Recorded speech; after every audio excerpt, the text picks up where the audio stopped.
story, and I have read it multiple times because it's so good. It's called Mara, Daughter of the Nile, and it's about an Egyptian slave. And this slave is fairly well educated. She knows a lot more than many of her masters do, and so she tends to mock them about it in the beginning of the book, make fun of them because she knows more than them, so she can. Because of her education, she longed for freedom. And in a way she had it, because mentally, her masters never had a hold on her. She has a hilarious quick wit, which is part of why I really love the story. Eventually, because of her education and her free spirit, her defiance of the chains that have bound her, she finds herself on both sides of a plot to overthrow the pharaoh, who is Queen Hatshepsut, which is an Egyptian name that I have yet to learn how to pronounce. But so she finds herself on both sides of this plot to overthrow this queen, who is very tyrannical and has placed chains on the Egyptians. There's a lot of suffering that goes on with the people. And at first, she just thinks it's funny. And she thinks, good for me. Doesn't matter who wins, I'll just jump on whatever boat ends up sailing to success. But eventually, the examples of the people around her really begin to affect her. She begins to see the ruthlessness of the side of the queen and the compassion of the side of the people. And she, it's just really interesting to me how she is transformed. This character is not good at the beginning. At least she's not virtuous. What she really wants is to be free and rich, so that she can act like her masters, so she can be arrogant, so she can boss people around the way she's always been bossed around. But as she goes and sees the suffering of all of the people around her, she begins to become compassionate for the other people and not just herself. In fact, she becomes so selfless that the people, the rebels, betray her. They attempt to banish her and send her away to a faraway land because they believe that she is a traitor.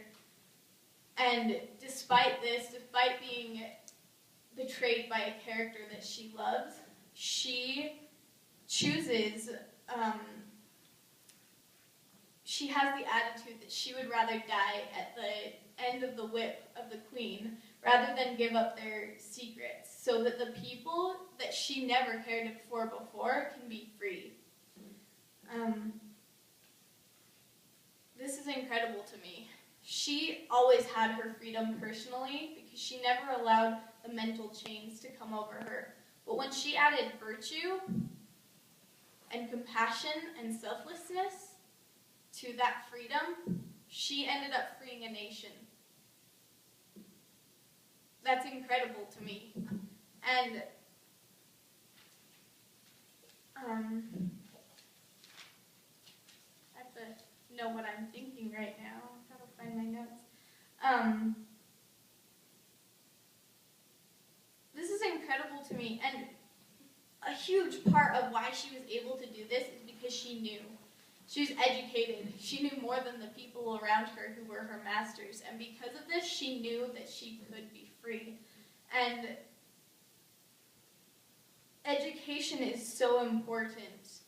So many people aren't being taught the most important things, the things that I personally believe. They aren't being taught that George Washington was an inspired man. They aren't being taught that this country was founded upon God and good morals and good principles. And it's very tragic to me. And they aren't being taught that what is going on around us might not be best for us.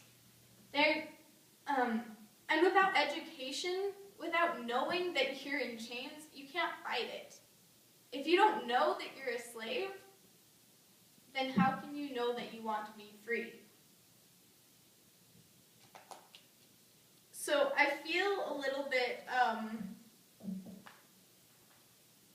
like I was never told about this, but now I look back at my education and I realize that all of it has been leading up to this class, that everything I've learned so far has been helping me to become somebody who understands principles and underlying factors and things that aren't obvious. And in the beginning, we learned about what this country was built on. We learned about the Founding Fathers and the Revolution, then we moved on to the Civil War. We learned about how things began to change and some of the principles that were involved there. We learned about the battle for freedom with slavery. And in this class, we were taught about current events and how to apply the things that we've learned to what we're seeing now, to current events that we're experiencing in our own lives. And that to me is incredible. Knowing how to compare and contrast between what our country is now and what it once was and what it could become, it's so important. And so many people aren't being taught that. So this is my plea to you. Learn these things. And discover your potential to change. Gain education and then add virtue to it. Because if you do, you can change the people around you. Maybe you can't change the entire country in one stroke. This isn't a story. But if nobody learns, then nobody can gain the freedom that we are slowly losing. So this is my call to you. We are in a battle every day for this freedom that so many people gave their lives for, that this world has been waiting so long for, and we are losing it. And nobody knows. Not enough people know.